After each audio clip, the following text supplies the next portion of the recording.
And we're back with the last day of training in BC. Today's training, we do our campus session in the morning and workout in the evening. And I think I haven't mentioned this yet, but if you want to have a look at the program in depth, I have the link to the full 10-week program in the description. If you want to keep track of what's going on and study it a bit, I have a PDF linked in the description, and I'll try to update it as I make edits, because every now and then you'll have to make edits to your program as I go. So I'll try to keep it updated as much as I can in real time. So for the campus session, I started off feeling pretty good. My streak is still going pretty strong. I was definitely a little bit tired from yesterday after that crazy endurance session. Hardest endurance session I've ever done in my life. I'm saying it. It was so crazy. I could barely walk after that session. It's like a 20-minute walk from the gym back to the hotel, and I had to call a cab. There was no way I could walk it. And so, but I had a surprising amount of power this morning. Campus session was going pretty well. I made a new boulder that I quickly tried at the beginning there, just to kind of get the fingers going. And then I wanted to retry this pinching boulder that I was working at the end of the last session. Pinching is supposed to be my strength, and so after kind of I was trying it so last session, more so just forwarding. I was like, okay, this is a session where I really want to put it away and get the send. But this wooden pinch in the middle here was so greasy, and it was so hard to hold. No matter how hard I tried, I just couldn't get this cross move. So I just said, okay, I don't think I'm gonna stick this. I'll just try and send the ending. And it was honestly it was hard enough on its own just to do this sequence. And there's this cool little coordination move here that I didn't actually set the boulder like this. I thought I would kind of do a 1-2 paddle from the green to the pink, but then I found this new beta as I was trying it. Turned out to be really cool. And so obviously it was just supposed to be a session of 45 minutes of campusing in the morning, but I got a message from Hamish the night before saying that he'd set another paddle boulder for me and Maddie. And then I walked in the gym and I saw it and it looked really cool. So every now and then, you can just play around with your program, add some fun in there.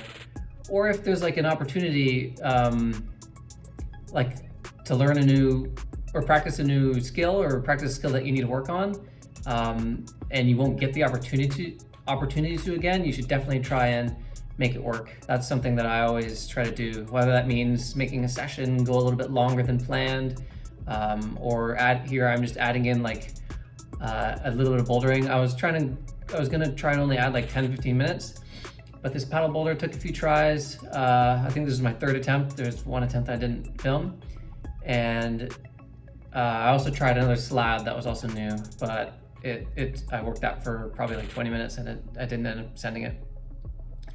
So yeah, I added in this little mini boulder session because Hamish set some cool boulders. And the paddle I got on my third try. It was pretty cool. It looked like it was supposed to be like a 1-2-3 paddle, but I ended up only being able to stop on the second hold. The full thing was a little bit big for me. And here you can see this ending. It's taken me a long time to get this foot up. I was playing around, I didn't really know what to do. I was getting some help from my new buddies on the ground there. They were telling me that my foot was really close, and so I just had to keep getting it higher and higher. And then I got it up there and sent this super cool boulder by Hamish. And so yeah, that wrapped up the morning session of campusing plus an impromptu boulder session.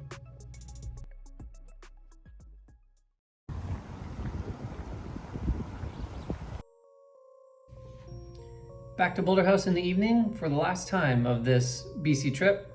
I definitely had a lot of fun in these past 2.5 weeks, and I'm gonna miss the BoulderHouse crew in the BoulderHouse setting. But yeah, this was the last session. We got the workout, and we started with hangs as usual. And this was the first session that I decided to add weight, because this is also our first session going to our 2 to 5 second hangs. So we won't be doing 5-second hangs anymore. I'm gonna be doing 2 to 5 second hangs, and what I'll do is I'm starting up by going up with to 5 pounds, and I'll try to go in 5-pound increments. I might go 2.5 pounds, but I'll just stick with the weight until I start doing my hangs up to 5 seconds every time pretty consistently. And then as soon as I start doing that, then I'll go up and wait again. And I'll probably start off with only being able to hold it for 2 seconds and then just keep using that cycle to go up and wait. Pinch block, 2 to 5 seconds, and I was feeling pretty strong. I was able to do 72.5 for the first time. Because pinch is so inconsistent, especially with the friction, I always only go up in 2.5 increments. It won't be very common that I'll go up a full 5 pounds. So yeah, I was kind of doing half my reps were the full 5 seconds and half of them were just like around 3 seconds. I've only done this style of training a little bit in the past, so it's kind of weird. I'm so used to 5 seconds that it feels wrong to only do a 2-second hang and then count that as a successful rep. So I have to kind of retrain my mind a bit. But I think it's something that I probably have been neglecting for a while, and it's a great way to really train your maximum hang and maximum pinch. And so this is the second rep of the second set on my right hand, and you see I actually can't get it off the ground here. I'm trying to pinch 72.5 in this set. And so what I'll do is if I fail a rep, I'll just go to my other hand and then I'll come back and retry the other one after. My left hand, it feels pretty solid. I think it's get about like a 3 second, 4 second. Oh no, it looks like I get all 5 seconds here.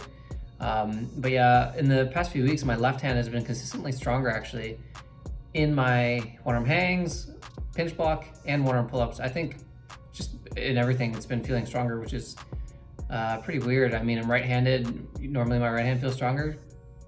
So it's interesting that my left has been feeling stronger recently. So yeah, I take off 2.5 pounds. And then I think after the set too, I just keep it at 70 pounds. I don't really like to train my hands unevenly. I don't really know if that's like, if there's a right or wrong way to go with that. If your left hand can go heavier, should you? I don't know. I just like to keep them the same. So once one of my hands starts failing, like here my right hand is failing 72, I'll just go down for both hands for the rest of the session. I won't go back up to 72, even though my left could do it pretty comfortably actually. We're going up to 10 pounds today for one arms. I'm still not feeling any reps, like I could probably go heavier. I might do a bit of a jump soon actually. Like yeah, I don't like to go up more than 5 pounds, but these are feeling pretty good. Like when I was training one arms in the past, I would normally go 1 rep on one side and then 1 rep on the other and alternate. And here I'm doing these one arms consistently, which is something I haven't done a lot in the past. So maybe I'll do a bit of a jump actually, really start to push the weight.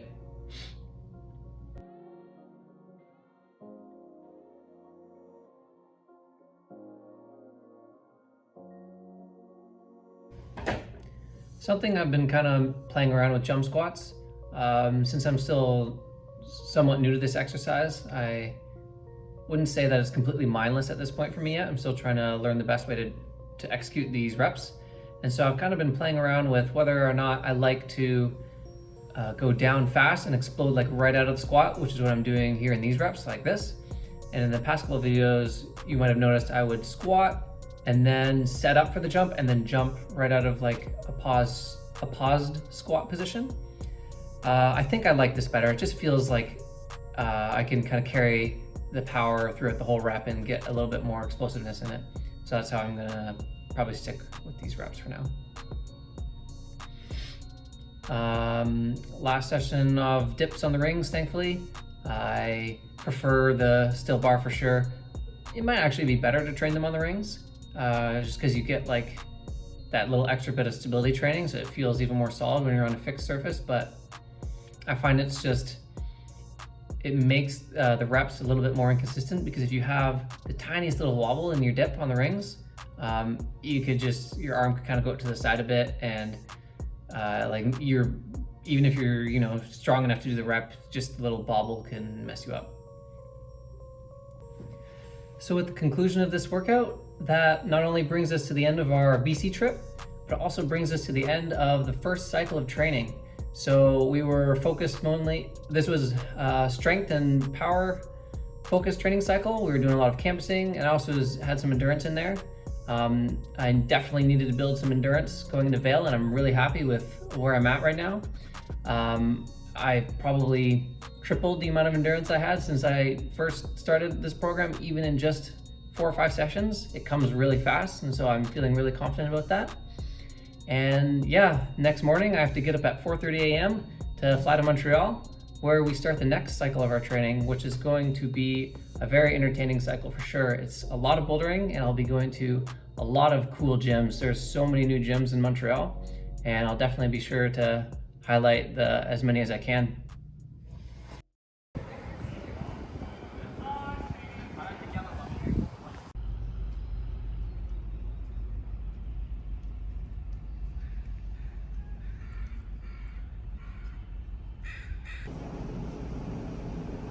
Two small black buttons on the top buckle to open.